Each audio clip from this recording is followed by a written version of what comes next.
for the junk food of this world. Yeah, my room. We spray our crops to keep up with progress. Yeah, with progress. The antidote's got a pricey clue of power. We need more money to speed our progress.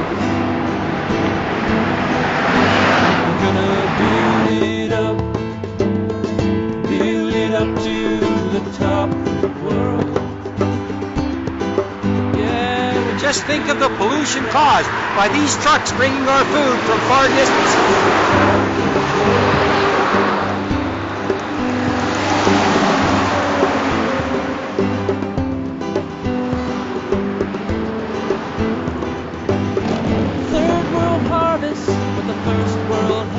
You think trucks create serious pollution? What if you had to get your bananas from one of those? Understand our cure. We can't help them. We can't help ourselves. Now we're fighting with progress. And the biggest polluter of all are ships.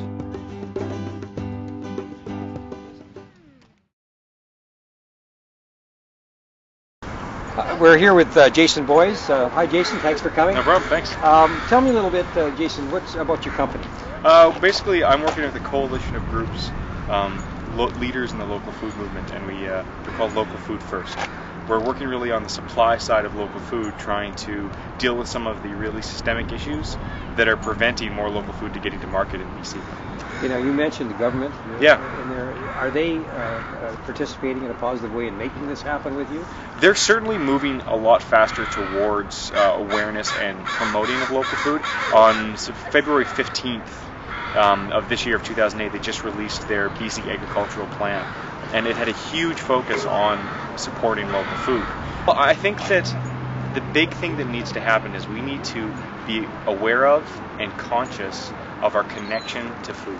There's so much uncertainty, and then when it comes down to something basic of a need as food, and you don't know where your food came from, and there's these stories about health and safety, it's coming from China and there's mercury in it, and there's all these concerns coming, and at the same time there's the concern over carbon production by the food system, and CO2 and greenhouse gases and global warming and destruction of ecosystems. Ipsos Reid did a poll of Canadians in June 2007, and they asked that exact question. What do Canadians think? What's the benefit they're looking for when they look for local food? And the answer that came across most strongly across the board was supporting local economies and supporting local farmers. From ox and wagon wheel to rubber tire tractors, from picking the weed to poisoning the soil. As the numbers double, we maintain our position from this national country of progress. We're here with Andre Laderivière from the Green Table. Andre, I wonder if you could just tell us a little bit about your organization. Sure. The Green Table Network is an organization that works with restaurants to help them be more sustainable, to be greener. And that involves doing a lot of things. Saving water, saving energy, composting their organic waste, doing a lot more recycling, but also, more importantly, adding more local food on their menus. All these restaurants, they're motivated by different reasons. Certainly customer demand is one of them. People are now looking for healthier and more local, tastier options in the restaurants as well as the supermarket. And of course that's a challenge because they're the kind of food system that distributes food to these restaurants. So the bulk of the restaurant industry is based on a system that's built on cheap oil and on other kinds of systems, effective, efficient transportation that moves food all around the continent wherever it's needed at the cheapest price. So that's kind of flies against the idea of local and sustainable. So our network is trying to work with restaurants to help find solutions to that, find ways of either connecting chefs and farmers or restaurants and farmers directly, trying to consolidate our demand so that we can buy more at a local level and do so at a better price. Anyway, try to figure out different solutions, essentially, to try to change the food system. Well, it's been quite a journey. I hope we're making a difference. I'm discouraged with the number of grocery stores that actually don't have labels on their products so that we don't know where they're grown. I'm encouraged by the number of restaurants that actually have locally grown produce on their menus, and those numbers are growing.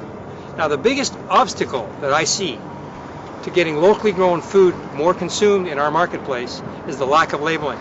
We need more labels on our products so we know where they come from.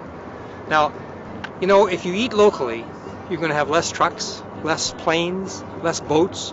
Therefore, you're going to reduce your environmental footprint. If you eat locally, you're going to help the local farmers and keep the money in our economy. I think that if each one of us does a little something to buy a little more local produce, that we together will change your world.